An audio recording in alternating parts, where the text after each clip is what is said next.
Hare Krishna, Namaste, Chapter 10, entitled as Vibhuti Yoga.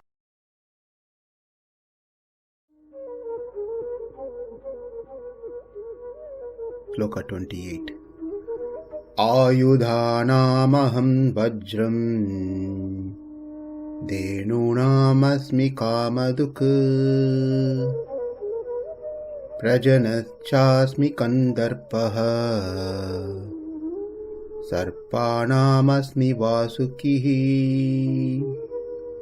āyudhānām, among weapons, ahaṁ, I, vajraṁ, thunderbolt, dhenūnām, among the cows that can produce milk, kāma-dhuk asmi, I am kāma-dhenu, prajanaś, which produces progeny, that is the cause of begetting children, kandarpaḥ asmi, I am the desire, the Cupid, sarpāṇām, among the serpents, Vāsuki asmi, I am Vāsuki. Of all the weapons, I am the thunderbolt. Of all the cows that produces milk, I am kāma-dhenu. I am Cupid, the cause of progeny, the god of love called Kandarpa. And of all the serpents, I am Vāsuki. Now let's see one by one. āyudhānām ahaṁ vajraṁ. As we saw, āyudhānām means weapons. Here it refers to the general types of weapons only. In other words, the weapons of this world. Prakrita āyudhānām. Prakrita āyudhānām means that belongs to this world, not the aprakrita āyudhānām, which is chakra, the Sudarshan chakra. Because Sudarshana chakra is Lord's weapon, which doesn't belong to this world. It is called aprakrita āyudhānām.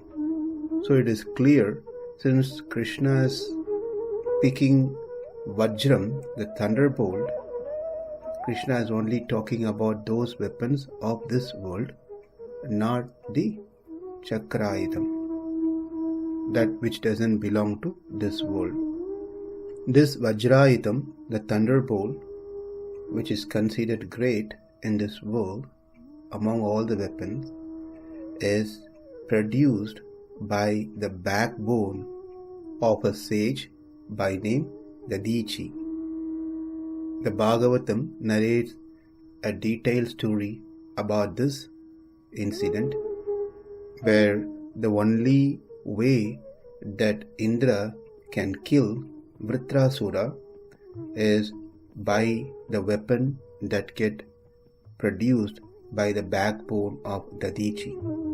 And Dadichi's body and bones were stronger because it was protected by Narayana Kavacha. So here Krishna says, āyudhānām ahaṁ vajraṁ.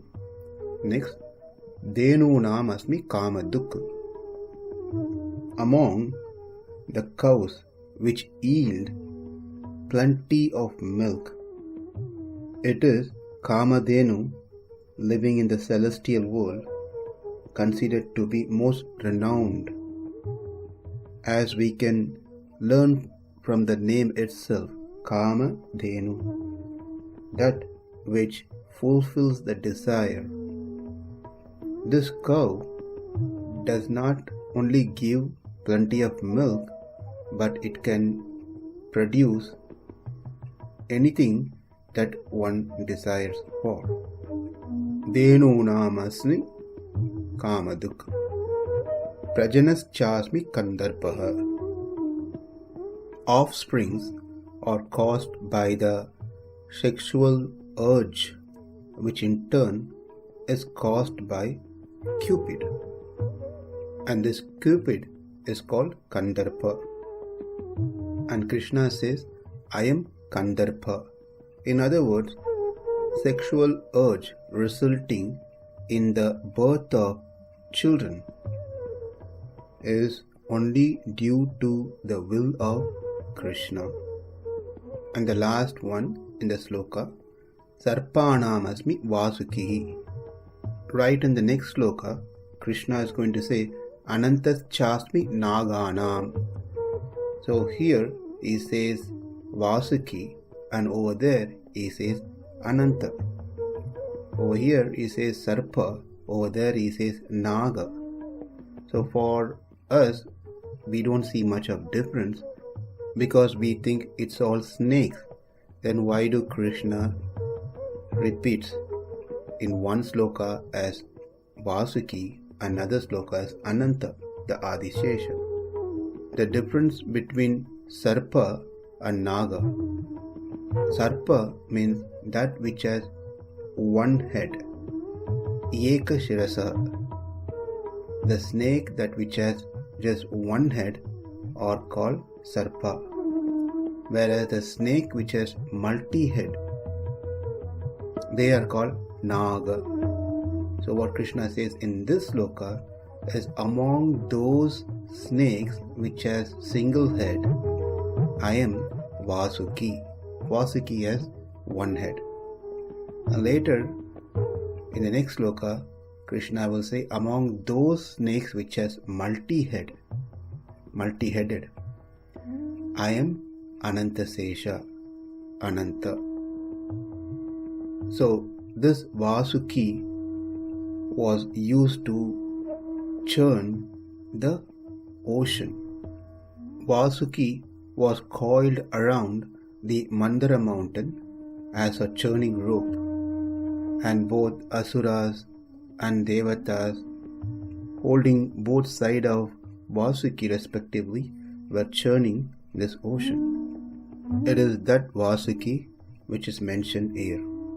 Also, when the Lord appeared as Matsya during its Matsya avatara, Vāsuki was tied to the Matsya's horn as a rope to pull the great boat, which was loaded with many types of herbs and seeds, and also accompanied by the rishis and all kinds of living entities, with the king Satyavrata, who were saved during the devastation, that is due to the Naimitika Pralaya, that which happens during the night time of Brahma.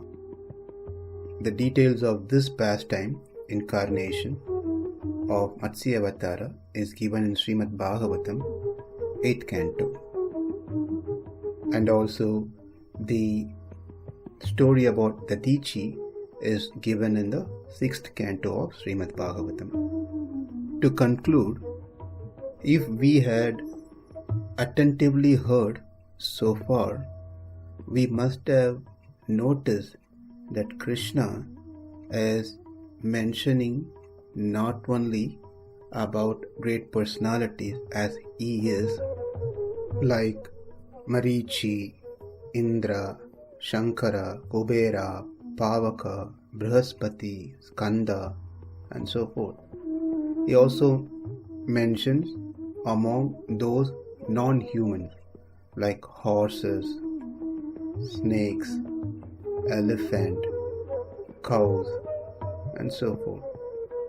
Not only that, also mentions that he is those subtle ones as well, like Manas, Chetana, the mind and consciousness, and also the non-sentient ones like ocean, Himalaya, Meru, Vajraṁ. Not only this, but also those special attribute, quality, characteristic of an object. Krishna says, I am that. For example, Jyotisam Ravir Amsuman. The sun is special because of its radiant, the rays. That radiance is Krishna, which makes the sun special. It is important that we don't forget the introductory section that we spent before we started these slokas to understand the reasons behind why Krishna uses the genitive case. āyudhānām ahaṁ vajraṁ, dhenūnām asmi kāma-dhuk, prajanaś cāsmi kandarpaḥ, sarpāṇām asmi vāsukiḥ. Namaste. Hare Krishna.